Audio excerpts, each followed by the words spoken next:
हाय नमस्ते. अनिता पुणेकर channel मध्ये स्वागत आहे आपलं. आणि आता बऱ्याच दिवसांनी आपण स्टोरी बनवत आहोत. तर आता ही घटना तर घडलेली आहे आणि घडलेल्या घटना आपण सांगत असतो आपल्या चॅनल मध्ये. ओके. तर बघ आता एवढं सविस्तर आणि व्यवस्थित आतापर्यंत कोणीच सांगितलेली नाही तुम्हाला ही, म्हणजे नाही का व्यवस्थित स्टोरी. तर मी ती स्टोरी सांगणार आहे. आणि आजची स्टोरी आहे रील स्टार. आता ही बाई रील स्टार होती, रील स्टार. हा, रील स्टार सोनाली जाधव. आता हे नाव तुम्ही कुठे ना कुठे ऐकले असेल. तर ही बाई आहे ना, म्हणजे आता ह्या जगात नाही. ओके. तर हिच्या प्रियकरानेच हिचा नाही का काटा काढलेला आहे. तर हिचं नाव होतं सोनाली जाधव आणि हिला रीलचं खूप वेड होतं. ही रील वगैरे बनवायची, वेगवेगळी गाणी, आणि त्यातून हिचे म्हणजे रील चालले. म्हणजे बनवत बनवत ही प्रसिद्ध झाली. आणि साधारण हिचे 1,54,000 फॉलोअर्स होते इंस्टाग्रामला. आणि ही पंढरपूरची होती ही सोनाली जाधव. आणि हिचं वय होतं 34 वर्ष. आणि हिला 2 मोठी मुलं पण होती. मुलांची नावं आहेत त्यांच्या. आता थोडंफार आपण लिहून घेतो, कारण कसं आहे, नावं वगैरे पूर्ण लक्षात ठेवणं शक्य नाही. तर ह्या बाईला 2 लेकरं होती, आदर्श आणि आदित्य.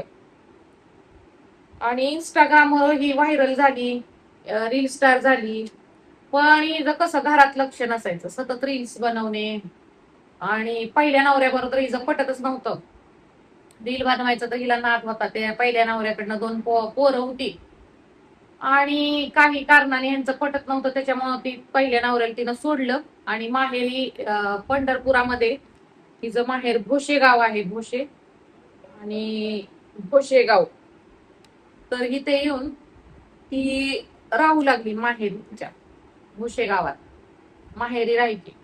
मग माहेरी राहत राहतच आता ही रील्स वगैरे बनवायची. आणि रील्स बनवत बनवत हिचं तिथंच तिच्या माहेरी राहणारा तुकाराम नावाचा एक माणूस, तुकाराम, ह्याच्याबरोबर तिचे प्रेम संबंध जुळतात. मग तुकारामचं बी लग्न झालेलं असतं. तुकारामला बी लेकरं बिकरं असतात. आणि तुकाराम त्याच गावचा असतो. पण तुकाराम प्रेमात वेडा झालेला असतो तिच्या. तो तुकाराम काय करतो, म्हणजे आता ह्यांचं चालूच असतं बोलणं वगैरे. मग ही काय मग तुकाराम काय म्हणतो, तुकाराम हिला रूम वगैरे करून देतो. आणि हिची जिम्मेदारी घेतो सांभाळण्याची वगैरे हिची. मग ते दोघं एकत्र बिन लग्न करतात, असं एकत्र राहू लागतात. आणि एकत्र राहू लागतात. यांचं प्रेम म्हणजे तुकारामाचं खूपच प्रेम असतं तिच्यावर. आणि ही तुकाराम आता त्याच्या घरी त्याला बायको लेकर असतात, तरी पण हिच्याकडे पण लक्ष देतो, हिच्याकडे पण राहतो, त्याच्या बायकोकडे पण राहतो. पण बायकोला ही गोष्ट खटकते त्याच्या. म्हणून तुकारामच्या घरात पण सतत भांडणं चालू असतात. पण तुकाराम काय ऐकायला तयार नसतो. तो ह्या सोनाली बरोबर त्याला राहायचं असतं. सोनालीचा सगळा खर्च, रूम भाडं पण. आता कसं होतं, हे सोनालीला 2 मुलं असतात. मग हे मुलं त्या तुकारामासाठी अडचण होतात. मग हे दोघं विचार करतात. आणि मुलांना ही काय करते, मग पंढरपूरमध्ये एका हॉस्टेलमध्ये टाकून देते मुलांना, हे दोघं. आणि मग आता तर मुलं पण नसतात. आणि मग हे दोघं आपलं बिनधास्त मस्तपैकी राहत असतात, मजा करत असतात, राहत असतात. ही रील बनवत असते. पण रील बनवून काही पोट पाणी भागणार आहे का? रीलवर पैसे मिळत नाहीत, तुम्हाला पण माहिती आहे. आता रील बनवायचं म्हणलं, रील सारख्या साड्या लागणार, मेकअप लागणार, छान छान हिला सगळं लागणार. आणि त्याच्यासाठी पैसे पाहिजेत ना. हा तुकाराम तर द्यायचा. तुकारामाने त्याच्या बायकोचे दागिने चोरले, घरातला पैसा अडका सगळं म्हणजे हिच्यावर तो लुटायचा. आता ह्या बाईला काही तुकारामापेक्षा त्याच्या पैशावर प्रेम होतं. तुकाराम म्हणजे हळूहळू भिकारी व्हायला लागला. त्याच्याकडे काही पैसा उरा राही नाही ना, तो काही हिच्यावर खर्च करा नाही. हिला चांगल्या चांगल्या साड्या, आपलं नाही का सगळं मेकअपचं, सगळा म्हणजे हिचा खर्च, सोनं नाणं हे तुकारामानं तिला दिलतं.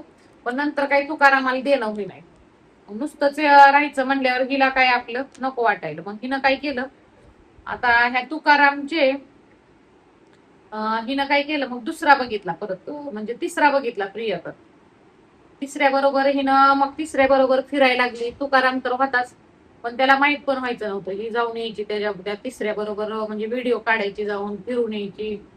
आणि म्हणजे तुकारामाला माहित नव्हतं, पण संशय यायला लागला तुकारामाला कुठं ना कुठं. आणि संशय आल्यानंतर मग त्याला कळलं की नाही का, की आपल्याला धोका देते. आपण तर हिच्यासाठी घर प्रपंच सोडले सगळं. काय झालेलं असते, तुकारामाची जी बायको असते त्याला माहित झाल्यानंतर त्याला सोडून जाते. मुलं वगैरे घेऊन माहेरी जाते ती. आणि जो तुकारामचा भाऊ वगैरे असतो, आता हे गावात अशा गोष्टी चालत नाही. त्यांना कळतं की आपला भाऊ बायको मुलं असताना दुसऱ्या बाई बरोबर राहतो. तो काय करतो, त्याचे भाऊ वगैरे त्याचे सगळे संबंध तोडून टाकतात नातेवाईक, आणि त्याला घरातून हाकलून देतात, बाहेर काढतात त्याला. आणि मग तुकाराम आता घर का ना घाट का, कोणच नसतंय. जिच्यासाठी आलोय ती पण आता त्याच्यावर राहायला तयार नसती. तिनं पण आता तिसरा बघते. म्हणजे आता घर बी गेलं, जिच्यामुळं नाते संबंध पण, बायको पण गेली. आणि मग तुकारामला एवढा राग येतो की तो म्हणतो, म्हणजे त्याला आता म्हणजे खूप ती डोक्यात गेलेली असते सोनाली. जिच्यासाठी एवढं केलं, प्रेम केलं, तीच आता म्हणजे आपल्याला ती पण सोडून जात आली. तिच्यामुळे सगळं प्रपंचाचं वाटपुळ झालं. आणि मग त्याचा म्हणजे नाही का, माइंड त्याचा जागेवर नसतो, खूप तो चवताळलेला असतो. मग तो काय करतो, एक प्लॅन करतो. तिला म्हणजे म्हणतो चला आता आपण, तिचा बर्थडे असतो त्या दिवशी, आणि बर्थडेच्या दिवशी तो म्हणतो चला आता तुला आपण फिरायला जाऊया म्हणते. आणि तिला म्हणते तुला सोनं मस्त पैकी काही तर दागिना करून देतो. आणि ही बाई तर हावरी असते, मला वाटतं आता खरंच आपल्याला हा दागिना करून दे म्हणून त्याच्यावरती जाती. आणि तिथे गेल्यावर तो मग बाहेर फिरायला गेल्यानंतर तिला जाब विचारतो की असं असं तुझं माझं प्रेम संबंध आहे. मग हा तिसरा व्यक्ती, त्याच्यावर तू का फिरती, मी तर तुझ्यासाठी माझी पत्नी मुलं बाळ सगळी सोडली आणि तुझ्याबरोबर मी राहतोय आता, तर तू का नीट राहत नाही. तर मग ती त्याला उत्तर व्यवस्थित देत नाही. त्याला म्हणते तुला काय करायचंय, असं तसं उलट सुलट बोलते. तिचा वाढदिवस 6 एप्रिलला असतो. आणि तो तिला घेऊन जातो. मग दोघात झटापट हाणामारी होती. आणि हाणामारी करत करत ह्याचा पारा कधी चढतो, ह्याला राग येतो, तो कळतच नाही. रागाच्या भरात ह्याच्याकडनं म्हणजे तिचा गळा आवळतो. आणि ती तिथंच मग तिथंच पडती. आणि मग म्हणतो आता ही मेली तर मेली, मग काय करायचं म्हणतो. मग त्याची डेड बॉडी असते ना, डेड बॉडी तो काय करतो, रोपळे मध्ये उजनी उजनी कॅनल आहे, आणि तिथं तो फेकून देतो कॅनल मध्ये. आणि कॅनल मध्ये फेकून दिल्यामुळे साधारण 2 दिवस तर तिच्या घरच्यांचा तिच्याशी म्हणजे संपर्कच होत नसतो. मग तिच्या बहिणीने करकम पोलीस स्टेशन मध्ये मिसिंगची कंप्लेंट करते. आणि कंप्लेंट केल्यानंतर एका कालव्यामध्ये म्हणजे एका अनोळखी मृतदेह सापडतो, आणि तो हिचाच असतो. आणि मृतदेह सडलेला असतो, पूर्ण सडायला लागलेला असतो. आणि अशा प्रकारे ह्या रील स्टारचा म्हणजे शेवट झाला. आता ह्यात चूक कुणाची म्हणायची, ह्या माणसाची का ह्या बाईची? मला तर वाटतं त्या माणसाने त्या बाईचा नाद सोडून त्याच्या प्रपंचाकडे जायला पाहिजे होतं, असा गुन्हा करण्यापेक्षा. आता तिला काय, तिनं नवरा पण सोडला होता, आणि तिला अशी सवय होती, त्याच्यामुळे तिला तिची मर्जी ना, आता तिला त्या माणसाबरोबर नव्हतं राहायचं. तर मला वाटतं ह्या माणसाने त्याच्या पत्नीकडे माफी मागायची होती आणि जायचं होतं ना, आपला आपला प्रपंच करायला पाहिजे होता. तर ह्यानं चुकीचं केलं, तिला पण मारून टाकलं, आणि स्वतः आता जेलमध्ये जाऊन बसला. म्हणजे नुकसान त्याचं पण झालं, त्याच्या पण फॅमिलीचं झालं, दोघांच्या फॅमिलीचं नुकसान झालं. थोडासा डोकं चालवलं असतं त्या माणसाने. एवढं काय म्हणजे, ती काही त्याची खरी पत्नी नव्हती, ठेवलेली म्हणजे बाईच होती, त्याच्यामुळे एवढं सिरियस घ्यायचं काही गरज नव्हती. सो तिला सोडून तो नाही का जाऊ शकत होता. ऍक्च्युली तिनं म्हणजे पैशासाठीच केलेलं असतं. जेव्हापर्यंत पैसा असतो तोपर्यंत तिला तो चांगला वाटतो, आणि जेव्हा संपतो तेव्हा तिला तो नको वाटतो.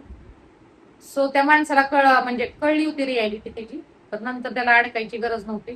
स्वतःच्या प्रपंचाकडे जाऊन आपलं आपलं फॅमिलीत जाणे त्याचं योग्य होतं, पण त्यानं चुकीचा मार्ग निवडला. तर हा मार्ग चुकीचा आहे. तुम्हाला काय वाटतं कमेंट करा. Okay, bye bye, see you.